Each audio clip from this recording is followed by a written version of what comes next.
Hello friends, कैसे हैं आप सभी। Welcome to the Saral Prayas channel once again.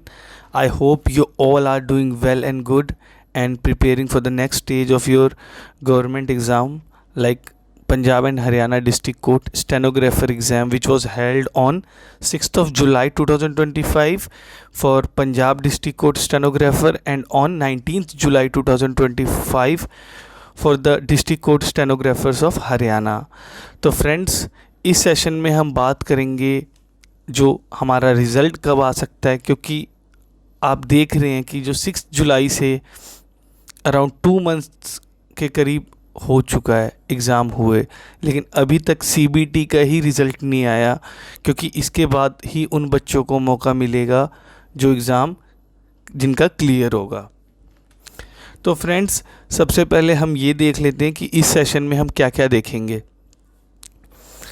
इस सेशन में मैं थोड़ा सा आपके जो डाउट आ रहे हैं बार बार कमेंट में, पॉसिबल नहीं होता जो हर कमेंट का आंसर देना, तो इसमें मैं आपको बताऊंगा कि कट ऑफ क्या रह सकती है। एक बार फिर बहुत शॉर्ट में ब्रीफ में बताऊंगा, ज़्यादा टाइम नहीं लूँगा। उसके बाद नेक्स्ट हम ये देखेंगे कि सीबीटी का रिज़ल्ट कब आ सकता है, जो कि हमारा एग्ज़ाम हुआ था 6 जुलाई को पंजाब डिस्ट्रिक्ट कोर्ट का स्टेनोग्राफर्स का और 19 जुलाई हरियाणा डिस्ट्रिक्ट कोर्ट स्टेनोग्राफर का। ये रिज़ल्ट कब आने के चांस हैं। तो फ्रेंड्स, अगर आप हमारे चैनल पर पहली बार आए हैं तो आप हमारे चैनल सरल प्रयास को सब्सक्राइब कर लीजिए और बेल आइकन और नोटिफिकेशन को भी ऑन कर लीजिए, ताकि आगे आने वाले जितने भी वीडियोस होंगे उसकी आपको नोटिफिकेशन मिल जाया करेगी। तो चलिए ज़्यादा टाइम ना लेते हुए हम स्टार्ट करते हैं डियर फ्रेंड्स। तो फ्रेंड्स, अब मैं आपको एक्सप्लेन करता हूँ, आप ध्यान से सुनिएगा बिना स्किप किए हुए।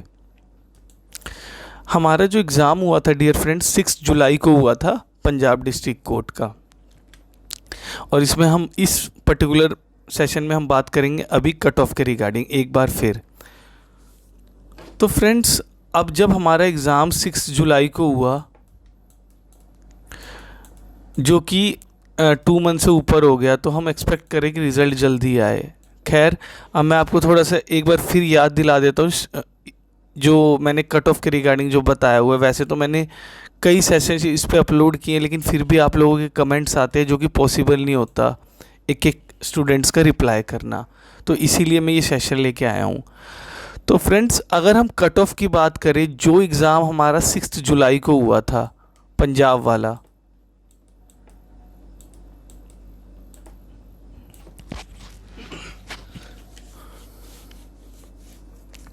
जो हमारा एग्ज़ाम 6 जुलाई को हुआ था डियर फ्रेंड्स पंजाब वाला, ये कंपैरेटिवली टफ़र था, मुश्किल था as compare to Haryana district court. तो इसीलिए आपने भी ये चीज़ नोटिस की होगी कि बहुत से स्टूडेंट्स के पंजाब वाले एग्ज़ाम में नंबर कम आ रहे हैं और हरियाणा वाले स्टेनोग्राफर एग्ज़ाम में नंबर ज़्यादा आ रहे हैं डियर फ्रेंड्स।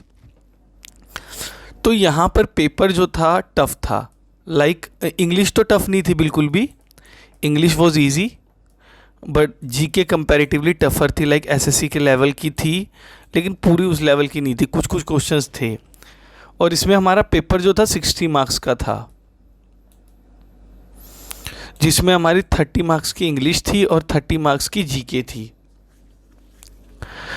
तो फ्रेंड्स, इतना मैं बता देता हूँ कि जो बच्चा इंग्लिश स्टेनोग्राफर करता है, हम उससे एक्सपेक्ट करते हैं कि इंग्लिश सेक्शन में वो मिनिमम टू मिनिमम 30 में से 25 तो लाएगा, इससे कम नहीं लाएगा, क्योंकि वो इंग्लिश उसकी हम एक्सपेक्ट कर रहे हैं कि उसकी इंग्लिश अच्छी ही होएगी। और मैंने भी एग्ज़ाम दिया था 6 जुलाई वाला, तो कोई इतना भी टफ़ नहीं था डियर फ्रेंड्स इंग्लिश का सेक्शन, ठीक है। अच्छा, अब हम नेक्स्ट देख लेते हैं। तो यहाँ पे आप 25 ले आए। मैं आपको अपना एग्ज़ाम का रिज़ल्ट बताता हूँ, मतलब मार्क्स जो आंसर की के अकॉर्डिंग बन रहे हैं। मेरे पंजाब वाले में 44 बन रहे हैं डियर फ्रेंड्स आउट ऑफ 60, और हरियाणा वाले में मेरे बन रहे हैं 46 आउट ऑफ 60। तो मैं उम्मीद कर रहा हूँ कि मेरे इतने मार्क्स पे मेरी शॉर्ट लिस्टिंग मेरा क्लियर हो जाए, मैं स्किल टेस्ट के लिए क्वालिफाई कर जाऊँ। बाकी अभी रिज़ल्ट आने के बाद ही क्लियर होगा डियर फ्रेंड्स। तो यहाँ पे आप 25 ले आए, और यहाँ पे आप 30 में से मैं फॉर एग्जांपल आपको मानता हूँ कि जीके टफ थी, कोई नेगेटिव मार्किंग नहीं थी फ्रेंड्स, तो भी ये आपके 35 बनते हैं। और ना नेगेटिव मार्किंग ना होने के कारण ही बहुत ज़्यादा नंबर आ रहे हैं फ्रेंड्स सभी के, मोस्ट ऑफ द स्टूडेंट्स के।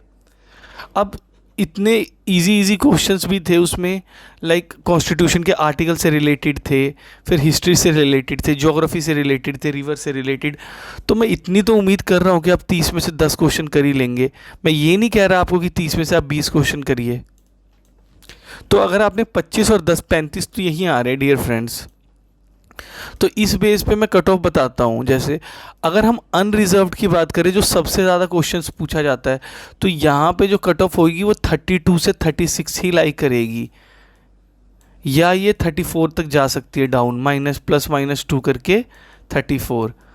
तो जो जनरल की कट ऑफ है वो यही घूमेगी फ्रेंड्स, अनरिजर्व्ड की, क्योंकि इससे कम पे फ्रेंड्स हमारे पास 480 के आसपास वैकेंसीज हैं, और हम इन्होंने 3 टाइम शॉर्टलिस्ट करना है।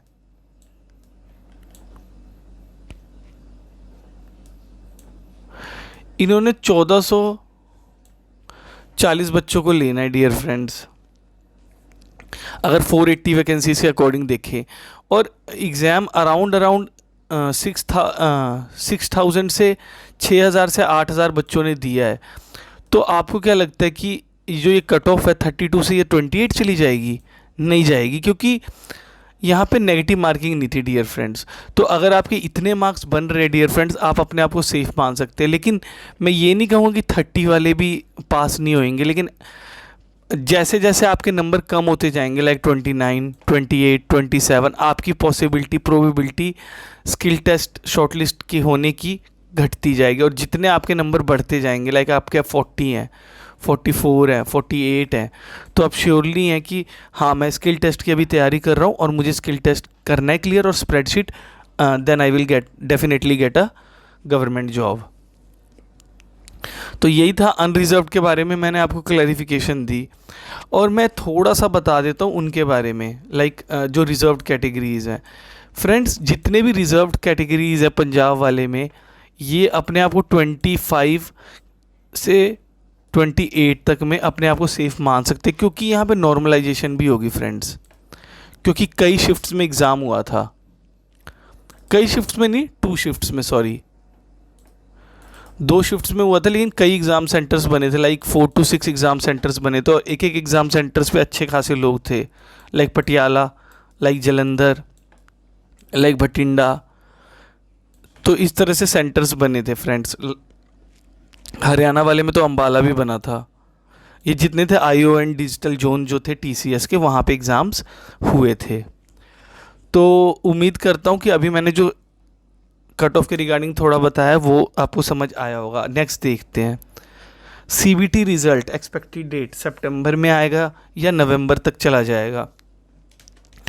देखिए फ्रेंड्स, मैंने अपने पिछले सेशन में भी अपलोड करके बताया था सेशन की जो रिज़ल्ट है CBT का, जो कि 6 जुलाई को हुआ था पंजाब वाला। तो इसमें अब हमारा रिज़ल्ट 2nd वीक ऑफ सितंबर, जो कि चलेगा ही अब, लाइक आज 10 होगी, तो अब मेरे को तो लग रहा है ये लास्ट वीक ऑफ सितंबर में ही रिज़ल्ट देंगे, या 2nd लास्ट वीक, लाइक जो आफ्टर 20 से लेके आपका 30 सितंबर का टाइम है, इस बीच में ही रिज़ल्ट आने के चांसेस है। अदरवाइज़ फिर ये नवंबर तक चला जाएगा, फिर अपना स्किल टेस्ट और लेट हो जाएगा। लाइक अगर नवंबर या अक्टूबर के लास्ट में भी देते हैं तो हमारा वैसे भी स्किल टेस्ट 45 to 60 डेज़ देते हैं, ये 45 to 60।